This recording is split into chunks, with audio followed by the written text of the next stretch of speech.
It won't be a massive surprise for you to know that I'm going to talk to you about kind of open science and open innovation within the pharma industry and how we work with researchers across the globe.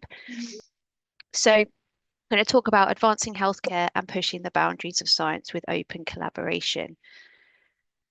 So, I'm going to talk to you a little bit about my journey. So, I started off on a very, I guess, standard track. So, I did a biological sciences degree at the University of East Anglia over in Norwich. And I got to spend a year abroad at the University of Miami, which was a really nice experience. And then from there, I stayed within UEA and did a PhD in cell biology. So, very much focused towards cardiovascular biology. I then did a couple of really short postdoc projects in subjects that were interesting to me, but they didn't really give a flavour of what you could achieve for a longer term project. And so I was lucky enough to secure a 5-year project at the University of Cambridge looking at DNA damage in cardiovascular disease, which was a really nice project. It really gave you the opportunity to explore the research in greater depth, I would argue. But then I've always taken opportunities as and when they've arisen. And I think one of the things that arose was AstraZeneca moved from the north of England down to the Cambridge Biomedical Research Campus. And so I applied for a role within the organisation. I think, to be fair, I didn't really know what role I was applying for. So it was in safety sciences, and it was a bench-based role focused on de-risking compounds for pipeline projects within the cardiovascular area. But as in all large organizations, there's a lot of opportunity, and one of the things you really have to kind of define is where your own path leads. And I wanted to get a little bit away from the bench, and so I was lucky enough to secure a secondment opportunity with a team called Emerging Innovations, which was looking at repositioning molecules, collaborating externally, and driving new advances and catalyzing new ideas with external researchers. And that's really set me on the path of open innovation, open science, and more recently, managing the Innovative Health Initiative public-private partnerships for AstraZeneca. My role now is really focused towards enabling scientific collaborations with external researchers and hopefully driving forward open science principles. So, for those of you that aren't hugely familiar with AstraZeneca, we're a global pharmaceutical company and we've got focused therapy areas. So, oncology, cardiovascular, renal and metabolism, respiratory and immunology, vaccines and immune therapies, a very small neuroscience program, and then a rare disease unit. Because we work on the end-to-end process from drug discovery all the way through to market, we work with various modalities, so small molecules, biologics, immunotherapies. We've got other emerging drug platforms and devices. And so what we really need to think about is the whole, sorry, the dog's the whole picture of how we can manage the innovations that are coming through at pace. So back in 2015, we launched our own version of an open innovation program. And really, it's an externally facing program that shares the tools, technologies, data, and expertise that we've got within our internal scientific community. And the program is kind of designed as 4 clear modules. So working with researchers in the preclinical area, some clinical research looking at repositioning of assets, a co-solve program, which is thinking about how we can solve tough challenges through collaboration, and then a bit of an idea incubator that sits around a kind of mentoring and startup philosophy.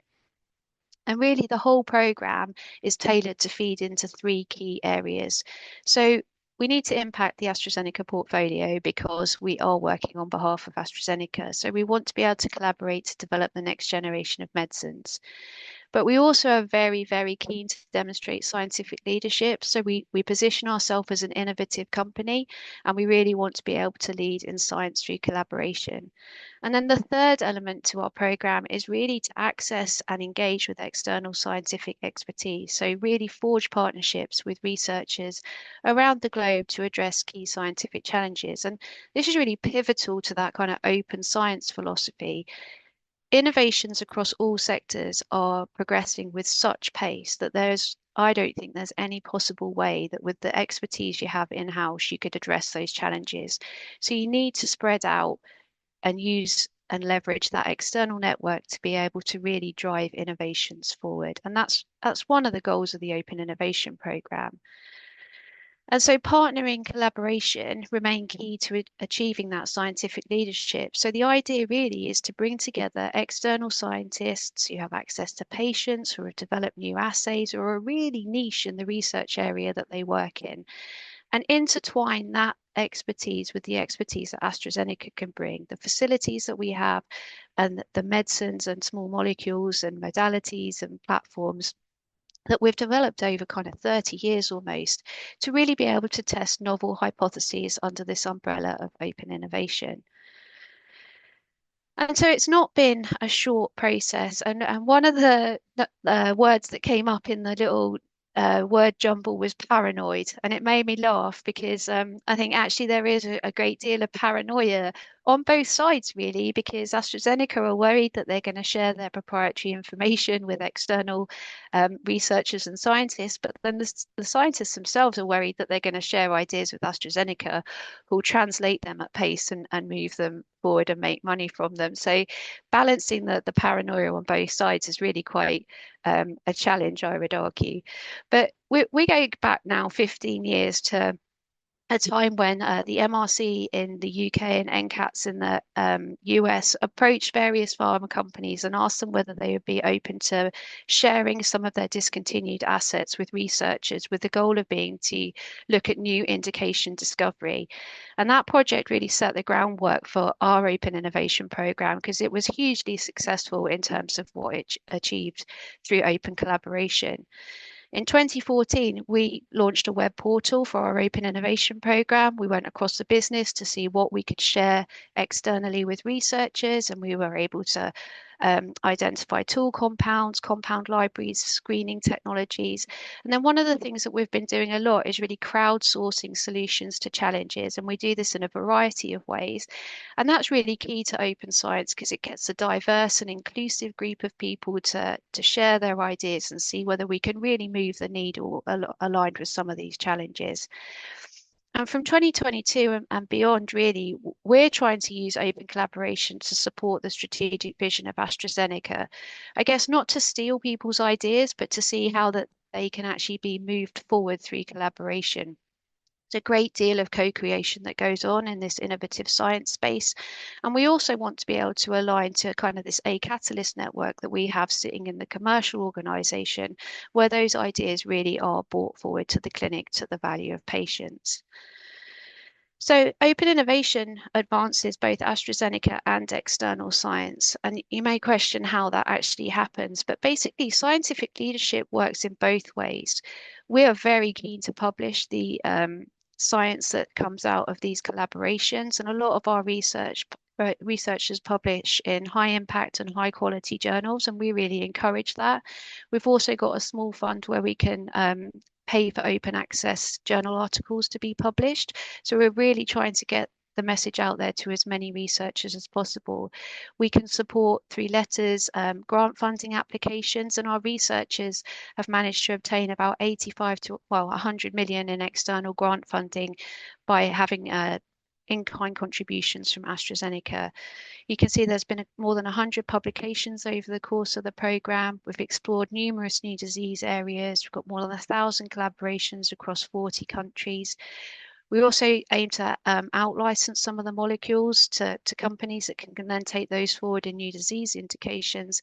And on a side note, a lot of the work that we're doing actually contributes to some of the sustainability goals that AstraZeneca have put in place for themselves through Dow Jones and also Access to Medicine Index.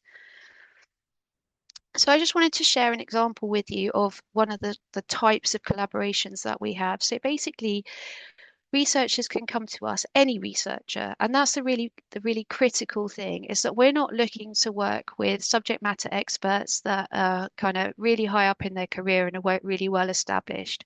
Everything that we work on is based on the quality of the science. So if you're a PhD student with a really great idea, you want to get access to a tool compound to test your hypothesis, we will consider that in the same way that we consider an application or a submission from a very well established researcher. And so one of the things that that this project looked at was whether we could look at 1390, which is an ATM inhibitor in spinal cord injury. So spinal cord injury actually sits outside of the core therapy areas for AstraZeneca, and that's another critical point. We don't just align with the therapy areas. So what we're really looking to do is develop open science principles to increase accessibility in indications with high unmet need. And so this researcher came up with a hypothesis. We looked at the hypothesis. We thought, actually, this is a really interesting proposal. We provided him with access to a really high quality compound, which is actually live in our pipeline for an oncology indication. He went about carrying out his in vitro studies for about 12 months. The data was really positive, and he managed to publish in Clinical and Translational Medicine back in July of 2022. He's now come back again and he's looking at a different indication with the same molecule. And this is really a collaborative relationship that's grown over the course of 7 or 8 years. But Professor Zubair Ahmed is obviously a very well-established researcher, and this type of approach for co-solve was much more of a crowdsourcing opportunity. So we had a challenge within our internal research teams where we really wanted to look at whether we could identify somebody to work with who had knowledge around RNA structure and folding prediction. And we wanted something innovative that we couldn't do ourselves. And so we ran a crowdsourcing campaign through our co-solve program. We identified a number of possible solutions and went into a deep dive process with Dr. Walter Moss. And really, the scope of the collaboration is that we bring our expertise to the project. Walter Moss brings his expertise to the project, and we co-develop and co-create that solution over about 12 months. For him, it's a great opportunity to increase his reputation and visibility. It accelerates our drug development pipeline because we can actually apply the knowledge that's coming out of that. And we're looking to advance science through publication, which is another huge win for the program. Obviously, our focus is around repositioning molecules, sharing tools and technologies, and driving internal science programs, but we're also really committed to doing that in a sustainable way. And you might have seen on the little word chart I put sustainability. It's something that's really critical to me. I think that there's a lot of scope to be able to drive sustainable science through open science programs. And so as part of a smaller-ish part of our co-solve program, we actually led some sustainability focused challenges around recycling and green chemistry, and also one around health equity for an Africa-aligned challenge. And this really enables us to broaden the people that we work with, the researchers that we can reach, and the types of studies that we're able to do. And so what I wanted to think about was how open science benefits not just AstraZeneca, but also you guys as the researchers that want to work with us. So obviously there's an impact to the portfolio, but that impact also broadly and positively impacts the researchers that we're working with. You have the opportunity to develop medicines of the future. It demonstrates scientific leadership on both sides. It's a collaboration. We're both involved in driving that science forward, and we come out with co-created publications and high-profile science. You can access external scientific expertise as well as we can. And actually, one of the things that I've learned over the last 20 years is how important the development of a network is, and how building those networks can really establish you for the future.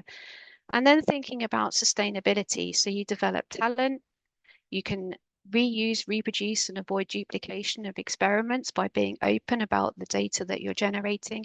And then there's significant cost sharing. We provide a lot of these tools and technologies as an in-kind contribution, and so that's a money-saving element to your research.